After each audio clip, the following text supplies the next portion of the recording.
একজন ব্যথিত বিধবা চিৎকার করে বললেন, বেদনা ভরা হৃদয় নিয়ে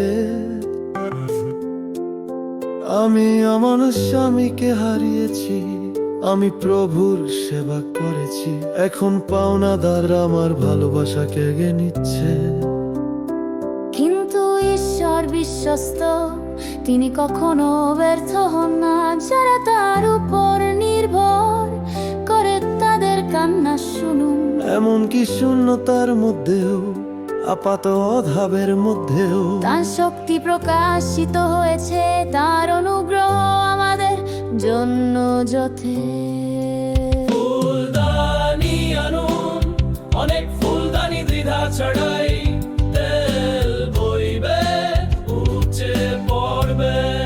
ভবিষ্যৎ দেবতা কখনো ব্যর্থ হন না, ছোটটায় গুণ করো, ঘর ভরে দাও। বাক্যে বিশ্বাস করো, প্রভুর আনুগত্য করো, তার ভালোবাসার মাধ্যমেই অলৌকিক ঘটনা ঘটবে।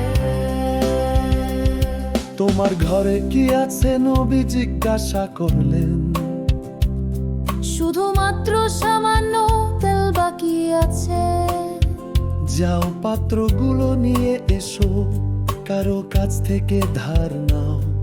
আর স্বর্গে যে অলৌকিক ঘটনা আছে তা দেখো।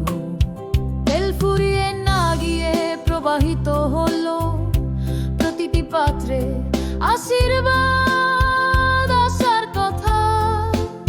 তার যা কিছু ছিল ঈশ্বর তা থেকে প্রচুর পরিমাণে দিয়েছেন। তার শক্তিশালী হাত রূপান্তরিত করতে এসেছিল। ফুলদানি আনুন, অনেক ফুলদানি দ্বিধা ছাড়াই, তেল বইবে উপচে পড়বে। ভবিষ্যৎ দেবতা কখনো ব্যর্থ হন না, ছোটটাকে গুণ করো, ঘর ভরে দাও। বাক্যে বিশ্বাস করো, প্রভুর আনুগত্য করো, তার ভালোবাসার মাধ্যমেই অলৌকিক ঘটনা ঘটবে। যখন সব কিছুরই কোন সমাধান নেই বলে মনে হয়, আয় সে কান্না শুনতে পায়, হাত বাড়ায়। শূন্যতা থেকে সে জীবন তৈরি করে, শূন্যতা থেকে সে অস্তিত্ব তৈরি করে। অসম্ভবের ঈশ্বর এটা ঘটান। চূড়ান্ত কোরাস, অনেক ফুলদানি দ্বিধা ছাড়াই, তেল বইবে উপচে পড়বে। ভবিষ্যৎ দেবতা কখনো ব্যর্থ হন না, ছোটটাকে গুণ করো, ঘর ভরে দাও। বাক্যে বিশ্বাস করো, প্রভুর আনুগত্য করো, তার ভালোবাসার মাধ্যমেই অলৌকিক ঘটনা ঘটবে।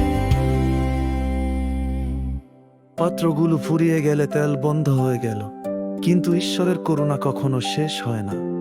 তিনি যোগান দেন, তিনি বিশ্বস্ত। ভালোবাসা দিয়ে আমাদের স্বর্গে নিয়ে যাও।